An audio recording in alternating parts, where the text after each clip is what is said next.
Hello everyone, welcome back to Rolling Solo. My name is Adam Smith. We're going to get into part number 2 of our playthrough of Fallout the board game.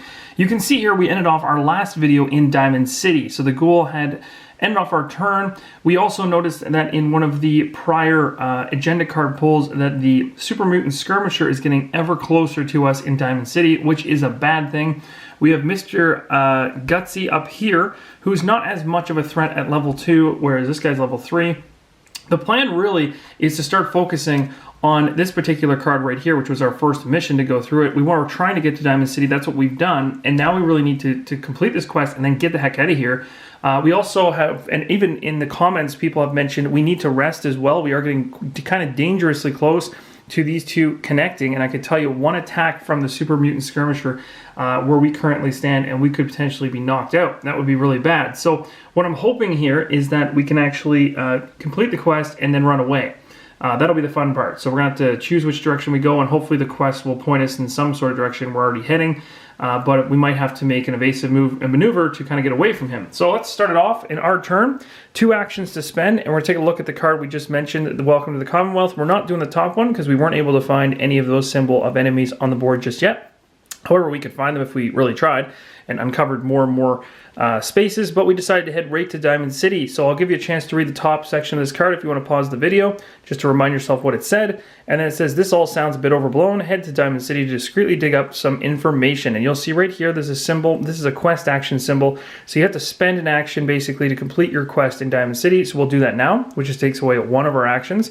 And then all this stuff's going to resolve in the bottom in order. So you can see we have a star symbol with a plus. Every single time you see a plus beside that star symbol, it's saying increase the particular faction that associates itself with this star by 1. If there was 2 pluses, we'd be moving it up by 2. So at this point, this is bad for us because we've declared loyalty essentially to the Institute, which is the shield and stuff like that. And we want the shield to be further down the track than the railroad. So because it says right here, for each space, the shield has advanced further. So in other words, the separation has to be with the shield actually advancing, be further down. It doesn't matter what the difference between the two. If the railroad happened to go all the way up this chart here, that wouldn't count. It'd have to be the shield going first up the chart. That we'd be looking for influence points that way. So we got to really try to help out the Institute to try to gain some more influence. So that resolves that.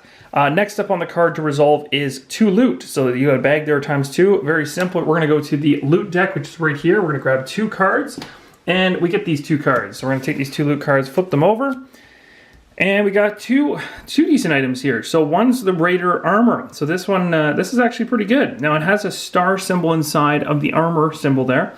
It says, during a fight with an enemy that has ranged, this shield is 1. So that's really good because if we happen to move, say for instance, when we're trying to get away later in the turn, we could head up here. This monster right here, or not monster, but this character right here, Mr. Gutsy, has the range symbol. So we know that if he was to activate on his turn on the agenda card and get this robot symbol, he could shoot me adjacently to this location. But if I'm here and I've got this Raider armor equipped, I've got 1 armor on me, which is going to help prevent that attack from coming through. So that's a huge plus. So I'm going to equip that right away. So just so you guys are aware, there's kind of a clothing or body slot there, a hand slot here, and then another slot right here. This one's a little tougher to read off the top of my head. I don't know which one that is, and I'm sorry for the glare there. So you can kind of see the symbol right like that, the hand symbol, and then so you take a look at the bottom right of the card and you just match up the symbols. So you can only have 1 in each of the slots across, and then you can have your inventory kind of going underneath the 3 card space because you're allowed to have up to 3 in your inventory. So buff out's one of those. So we got a buff out card as well from the pool, and it is a item drug. It says during a test or fight that uses S or E, and I have neither of those right now. Exhaust to add 1 hit. Exhausting means to turn it sideways, and then you add a hit, and when you rest, you can bring these back up. Then you have to test your E3, so you basically have to test it, and if you fail, you become addicted. So again, like most drugs in the game, if you use it, you have a risk of becoming addicted to it and needing it, and bad things can happen in terms of, it says right even here, if you are addicted, you cannot discard this card, and it costs 1 cap to unexhaust. So that is going to be interesting. So we'll see how that plays out later in the game when we actually run into it. For now, I've just resolved the first quest. We've covered now the faction increasing. We've covered the 2 loot. It says now to stage 16 and 67. What does that mean? We talked about staging before. This is kind of the staging area I've used. So we're going to go into this massive deck right here. We're going to pull out 16 And let's see if I can do this without knocking the entire pile over. There we go, we got 16. So this is one of the quests we're going to stage in here, and the other one is 67, so a little bit further in. Let's see if we can find it. There we go, 67, perfect. All right, I'll have to re-put that pile back together afterwards. I've kind of made a mess. But those are the two that this card is particularly saying that we're supposed to stage. Then the next thing it says for us to do on the card is to do an add 17. So when an add 17 happens, essentially, you're going to take the 17 card from the deck. So that would be this one right here. And you're not going to look at it. You don't really want to know much about it. You can see what type of symbol it shows as. When it's an add, it actually has to be added into one of these two encounter decks based on the back of its card matching. So in other words, something's going to happen here that's going to probably bank off of one of these two staged cards or some type of encounter based on us completing this Welcome to the Commonwealth quest. It's going to continue the storyline. We're playing solo, so we only take one card off the top of this deck and we basically mix it in. So of course there's going to be a little bit... it's going to be a little bit hard to, like, we're only mixing one card, so I'm just going to do this off camera a couple times as I talk, and then that'll help me to forget which one is in what position. So I've already forgotten. And now I'll just go ahead and put these on top. So we have kind of a 50% chance basically of pulling that one when we happen to go to a Wasteland settlement. So, or I shouldn't say, these are settlements. This is the Wasteland. So we are currently in a settlement location. So we'd have to go to somewhere like the Sit Ruins in order to have a chance to check this out. Or maybe downtown Boston. And those are only the two places currently revealed we could check those particular cards out. So let's take a look at the cards we just staged. The other thing, or last thing I'll talk about actually on this card is the trash. So basically, Welcome to Commonwealth, we can chuck this in the trash now. Trash just means remove it from the game you're currently playing. Does not mean rip the card up and throw it in the garbage, even though it sounds like that. It just means take it, put it aside, it's not coming back. So we got All Aboard and we got Vault Rumors. So I'm going to go ahead and read these. So All Aboard is, after asking around in Diamond City, you are approached by a man calling himself Drummer Boy. He explains that the synths are actually the work of an organization known as the Institute. Well, I know this already. And he asks for your help in freeing them. Oh, excellent. And see, this is the funny part. In these types of situations, you kind of want, like, depending on who you've gained loyalty towards, and we have actually gained loyalty towards, or we've chosen to have loyalty towards the synths and the Institute, we kind of want this to happen. I actually want the synths to kind of get out everywhere. So you can see right here, it says to place a shield token on downtown Boston. So we're going to do that. So that's good. That's going to put another one of the factions that we're aligned with down here in downtown Boston. So it's very good that we're loyal to them, because otherwise, you know, currently they're leading in terms of the people on the map. We got two different choices here. These particular cards actually have objectives on them. So inside of not only is there kind of an area here that we have to read in terms of story, but then there's also kind of your objective area, and then of course results from those objectives. So this is what it's really saying is, if we can place a third shield on the map, we're really going to be like, we're aiming to warn the Institute about these railroad agents and get them to deploy more synth soldiers. It says contact the Institute at those type of locations. So in other words, we can go ahead and do this if we happen to get to, say, the Sit Ruins, because that matches that particular location marker, or to even downtown Boston, which is why probably this card says to place the shield on downtown Boston. So regardless, we're kind of drumming up support and continuing to help the Institute, as well as try to rat this Drummer Boy out. The other option is we can kind of flip it on its head. We can locate the synths and convince them to cast off their bonds. So this is a totally different thing. We can go ahead and spend a quest action adjacent to a shield to do this one. So we're going to be obviously going for the first one because we're kind of in league with the Institute and we want to kind of progress them up. You can also see for a result, we'll actually get a shield +1. So that would help us kind of catch up on this trail. So that's a good one to keep in mind. So really the goal of this objective is really to place a third shield on the map. We're going to have to make sure that's in place first. So then this one right here is called the Vault Rumors. So it says, every year new unfortunates appear out of the Wasteland claiming to have been banished from all underground bunkers made before the war by a company called Vault Tech, which a lot of us are very familiar with from the video games. Perhaps it is worth investigating. So we have a couple objectives we can do here. So one is, many of the Vault exiles are caught by raiders. You might be able to get something off of one of them. So we could kill, again, we're actually looking for what was similar on the other card, looking for one of those skull icons. We haven't seen any come into play yet, so we can't actually go after that one easily just yet. The other option says, see if you can find an old exile who will sell you information. So a quest action on any settlement, and we have to spend 4 caps to do it. We don't even have 4 caps, but we are on a settlement location. So I don't know. This one is kind of, you can kind of picture this one as being a side quest, essentially. It's not plugged into the main story of what we're doing in this particular Commonwealth scenario, like this All Aboard one seems to be doing. This is kind of venturing off in a separate path, essentially. So that's cool. We have both of those things available to us. So we're now done our first action, which was to complete the quest here, Welcome to the Commonwealth, and now we basically have the ability to do one more action. This is where things get scary because I have to really think about this. I don't want to be stuck in a spot with this super mutant skirmisher like I mentioned before. I want to get away from him. We now know that Mr. Gutsy's up here and he does have range. So I could head up this direction because we know we need to be near the Sit Ruins. That wouldn't be bad. We have a chance that we could potentially pull the card we put into this spot here, which would be a plus. There's no point in going over this way unless we want to check out the Hoffman Farm, and going south through the super mutant skirmisher would be bad. We don't have enough movement to get here and then reveal a tile. We only have the ability to do one action. So we can only move or we can only reveal a tile. So for now I'm going to move. I'm going to go one going this way and then another one. I would rather be closer to Mr. Gutsy and then closer to the skirmisher. So we've moved ourselves over here now.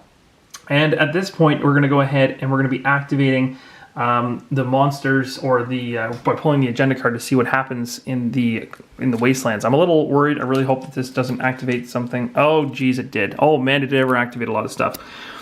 Okay, so we're going to be ignoring the Institute shield icon. So those guys are not going to move because, again, we are loyal to them. Otherwise, they'd be coming after us. Because, again, as we've talked about before, these represent synths. So they're happy to stay put. But bad for us, the bugs are going to activate. Now this just means inactive ones are going to flip, so these are all active now. So now we have a Radroach. This is the other one I was telling you about in the VR experience. It's absolutely terrifying. I haven't done it yet, but I've heard they're one of the scariest looking ones because they're just so absolutely massive. In this game though, probably a little less on the scale. There's also a little bit of rads that they can do to you as well, but being that we're the Ghoul, I don't think we'll end up having too much trouble dealing with that one. Going up to this, we have, what is this guy? This is a Stingwing. So we have a Stingwing, a little bit stronger of an enemy, but doesn't have any special abilities whatsoever, but up here regardless. So now we've got some more. It's getting a little cluttered. We got a lot of guys here. And that resolves that particular icon. Next up is, yep, you guessed it, that robot symbol. So now we'll put this agenda card away. We've got to activate Mr. Gutsy. So Mr. Gutsy has a ranged icon. So when they have a ranged icon, he can make an attack from an adjacent space. All right, let's do this combat. So Mr. Gutsy is a ranged character, as we just mentioned, and he's going to be taking a shot at me. The first thing you do when a ranged monster is going to attack you, essentially, or in this case, a robot, he's going to actually gain 1 additional pip on his attack because I do not have a ranged weapon. I came to a gunfight and I didn't have a gun, so he gets an advantage of 1 additional pip that I don't have on the die. So if he was to roll these, for example, and he landed this one hit plus an additional 1 because he has a gun and I don't. That's the advantage to having a gun in a gunfight. Now, if I had a gun, that whole thing would be negated and we'd be starting even. It would just be a result of whatever happens on the dice. But because he has a gun, he gets that additional pip. The good thing for me, though, thankfully, is just a few minutes ago, I picked up what's called Raider Armor.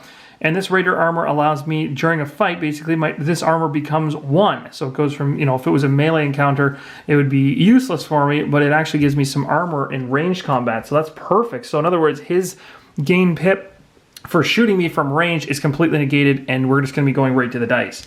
So here we go. This is Mr. Gutsy making an attack against me, and we've rolled 1 hit. So only 1 hit came through, 1 pip on the die. If we come over here to his level, it's 2. So we take a look. 2 times 1 is going to be 2. So that's how much damage I'm going to suffer. So I'm going to move myself down the track to 5. So it's not terrible, but we are getting closer to death. And then we survived this attack. Now we also get a chance to hit back, but I only got a head and 2 body shots. He needs arm shots, and I need 2 of those. I didn't get anything. And of course you need all of it at once or nothing at all. So that is over. That is his activation done. And that's the end of the agenda card. So now we can go ahead with my turn next. So the first thing I want to do is get away from him and rest up. The reason I want to rest, or camp, I guess is the action I want to do, essentially, is because it's going to allow me to not only recover 3 HP, which is huge, but I get a well-rested trait. And when I get that, it allows me to do a reroll, and I would love to have rerolls, especially when attacking some of these guys. So let's go ahead and move 1 and 2, and because this character is not aggressive, doesn't have the lightning bolt symbol in the yellow area, I can walk right past him without any issue or triggering any kind of fight. So now I'm all the way over here in the Sit Ruins, and I'm going to go ahead and rest. So we're going to bump our health from 5 up to 8. And then now we're at 8, we're going to also grab the well-rested trait. So this is going to allow me 1 reroll. So this kind of sits in here. And we don't want to forget about that.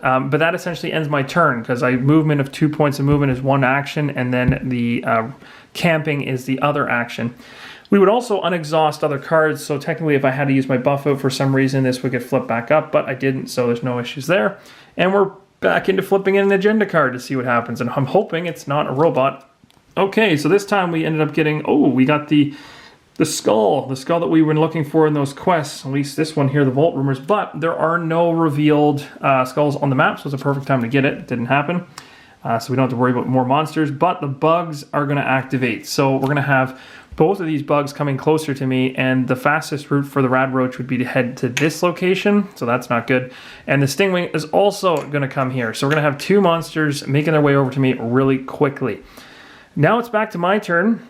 Things are getting kind of crazy. Oh man, should I go ahead and resolve the quest, or should I try to kill off this thing? I think I need to try to kill this Mr. Gutsy, because landing arm hits seem to be really difficult. I do have 1 well-rested reroll, but then I could get really stuck here. If I go ahead and try to resolve the quest, now what does it say here? If I wanted to try to, we're now in a Wasteland spot. It says, warn the Institute about these railroad agents and get them to deploy more synth soldiers. Contact the Institute at that location, then and it says place the 3rd shield on the map. These railroad agents and get them to deploy more synth soldiers. Contact the Institute at. There's no quest action on that one either, so I could just. That's a pretty easy one, actually, now that I think about it. I should just do that. It doesn't even require a quest action. There's no like, this symbol doesn't exist on that top one, so I can just do this. So essentially it says place the 3rd shield on the map. So I'm going to do this. I'm going to contact them, warning them basically. This is going to put the 3rd shield icon right here. And then it says I get the following. I get 3 caps, so that's good. They're kind of like paying me, thanking me for ratting out this individual called the Drummer. So we get to stage 19 and 94, and we trash this card. So let's take, we don't want to forget about the shield. So the shield's also going to bump up, and now they're at the same level, equal. So that's good. 19 and 94, this card is trashed. So 19 and 94, what do we get here? So 19, that sounds good. It's called All Hell. That's wonderful. I'm sure that's going to be a pleasant experience for everyone in the Wastelands. Maybe I've released I have released a bunch of synths into the area, at least warned them, so maybe the Institute's starting to churn them out more. And the other one I got here was the Children of Adam. So let's read these and find out what the heck is going on. So the first one here says, All Hell.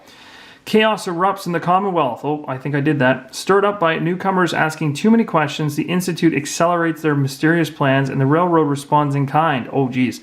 Fights break out across the Wasteland. Place a star equal to survivors. So I'm 1 survivor, so that's 1 star. Each of them on a settlement, 1 per settlement, starting with the highest level. Then it says place shield at each. Okay, interesting. So let's see first off where the very first star would go, and this star is going to represent the Railroad popping up essentially. And I'm only putting 1 into play because I'm playing solo, and it says put at the highest level settlement. The highest level settlement is either Diamond City, or actually it is Diamond City. It's 4. Railroad down here is 3, so it's going to be right here. And when you do this, it also says place a shield at each star. So technically, because this shield moved out on a prior turn, another shield's going to come into play right here, because they're essentially battling it out in Diamond City right now. There's some I've erupted chaos in there. We also have this thing here. It says wipe out the railroad's agents in the Wastelands so we can kill the last star on the map. So now our goal is to get back to Diamond City and take this thing out. Or it says eliminate all militarized since you have no other choice. So basically at this point, I'm kind of helping the chaos out here. It kind of makes sense thematically based on my villainy trait that I'm going to probably come back here and start just destroying the railroad as much as possible to complete that quest. The other one that I got is called the Children of Adam. So a missionary stands in the street preaching a new religion called the Children of Adam. This is happening at the Sit Ruins right now. Many followers gather at Hoffman Farm. Ooh, that's right here. And inviting all to embrace Adam's glow. We can bring a new recruit for their favor. So we have to basically gain a companion, likely by going through the shop here. So we have to get somebody like this Protectron, and then bring him to the Hoffman Farm. Or we could, it says here, the word of Adam calls to you, embrace the glow. Quest action for irradiated space, you do a check, and then the rest happens. So that's an interesting one. That definitely is majorly a side quest. So really, at this point, 2 side quests right here. We'll put the one that's kind of following the major story arc to the left, which is the All Hell one. Vault Rumors and Children of Adam seem to be kind of like your side stories. So we're going to have to think of what we want to do, but likely I probably want to take this out, because if I do, if you see here, it mentions if we wipe it all out, the shields are going to go up 2, which is going to put us much further up the track. It's going to increase how much influence we have, and that's what we need to win. So that's good. Now that was my first action, or sorry, that wasn't even an action, I don't think. If I remember correctly, that I just resolved that. There was no quest, there was no symbol like this up here at all. So that was free to do. So I still have 2 turns. I could try to move into this middle terrain here and kill off Mr. Gutsy. I think I need to deal with these guys. So maybe what I'll do first is I'm going to rest again, and then I'm going to move into this space so that he doesn't get the advantage of ranged against me. And yes, all these other monsters can come in, and yes, that could be really bad because there's a lot of them that are level 2. Ugh, this is bad. It's bad all the way around. I also could technically explore and like try to run away or take the long way around, but like the more I open up, the more monsters are coming my way. I could also shop. No, I can't optionally shop. That's I have to be told that I can shop. Let's do. I could do an encounter. That's true. I could do the encounter that I was talking about earlier. So we could do the encounter card for 1, see what's there, and then let's do that. Let's do the encounter. Let's see what happens. Oh, geez. Okay, so here we go. The encounter. As you pick through the ruins, you spot a figure on the ground. As you approach, you see that it's a dead man. He has no weapons or gear. What was he doing out here? So we can investigate the corpse, or we can ignore the corpse. I'm going to investigate it because it's the easiest one, and that's what I'm going to go for. So I'm going to read this to you guys. On the corpse, you find a filthy, because really what I want is a gun. On the corpse, you find a filthy folded photograph of a man geared for war standing next to a small boy and girl. You can make out bits of a note next to a drawing of a bird. I am going east to my greatest regret. Ooh, and Margaret. Maybe Margaret is still alive. Okay, interesting. So it's showing here that we gain 1 loot. So that's good. I'm going to go ahead up here and grab a loot. I'm going to pray this is a gun. Okay, food. The Brahmin steak. When you camp, you may discard this card to recover 8 additional HP and then suffer rads. Cool. That's actually perfect for my character because you suffer rads, you get an additional HP. We also get 3 XP, which is awesome because that means we can go 1 XP will take us from here. So 1 would go all the way down the row to the start, which means we level up, and then we'd be going 2 more XP, which is to the P, and then all the way to the I again. So that was a really good level up. We now get to level up for the very first time, which means we come over here to these pile here, and we pick 2 of these without knowing what they are, flip them over, and choose which one we want. We got A and we got L, both of which I don't have. Now, I remember on the buff out, there was some talk about different things. Oh, neither of those apply for that one, so that's not any good. Let's go with... Which one do I want to pick? That is the fun part. Which one do I want? Which one do I want? Let's go with A. Let's go with A. We'll put A in here. So now we go. Oh, actually, you know what? Now that I think about that, oh no, it doesn't matter. A or L would actually slow my progression of getting the next level anyway. So that's fine. And then I put the other one back. Perfect. Okay, so we leveled up and our XP is all the way to the top. We're now going to add 005. So 005 from our deck over here. When it says add, it's not staged, so it's not going to end up right here in this area. It's going to go into the deck that it blends with, which is a settlement deck. So we're going to take one card off the top. It's going to get blended in. This is the interesting part. And when you're playing solo, this is where things get kind of interesting, because really the chances of you actually pulling the card that you had had seen originally or started the quest on is much more connected than it is with multiple players. And then of course the very last thing we're going to do on this particular card is trash it. So we're going to throw this card away. All right, so that's that. Now we still technically have one action left. So the question is, I've got 8 health, which is good. I could rest again to be even stronger, because with the amount of enemies coming at me, I'm probably going to need it. So maybe let's do that. Let's try to rest. On the next turn, I'll move out and make an attack if these guys don't activate and come close to me. So I'm going to rest again, and I still have my well-rested trait. You can't have more than one well-rested trait, but I really just want the 3 XP, so 1, 2, 3. I feel like if I was to use this for movement to try to get down here, I just have a cluster of enemies coming at me, and it's too much to deal with. So that's going to be the end of my turn. We'll pull the agenda card to end out this video and see what happens. I got 2 icons that actually don't matter whatsoever to my current game. That is perfect. Neither of these are on the board anyway, so this is the perfect card to get. I just got a free move. So basically moving right into my turn to start the next one. So hopefully you guys are enjoying. I'll give you kind of an overview of the board. If you saw anything that I missed, let me know in the comments below, and give me an idea of what I should do next. I mean, the main quest is telling us to come here and take this out to gain 2 on the track here, which I think is huge for influence. But we also maybe on our way can somehow take out, maybe we can walk past here, take out Mr. Gutsy, so that when these guys finally get to us, they're a little easier. I also don't want to get to here and have all of them converge on me. It's quite an interesting pattern right now. We'll see what happens in the next episode. Thanks again for watching, guys, and as always, keep on rolling solo.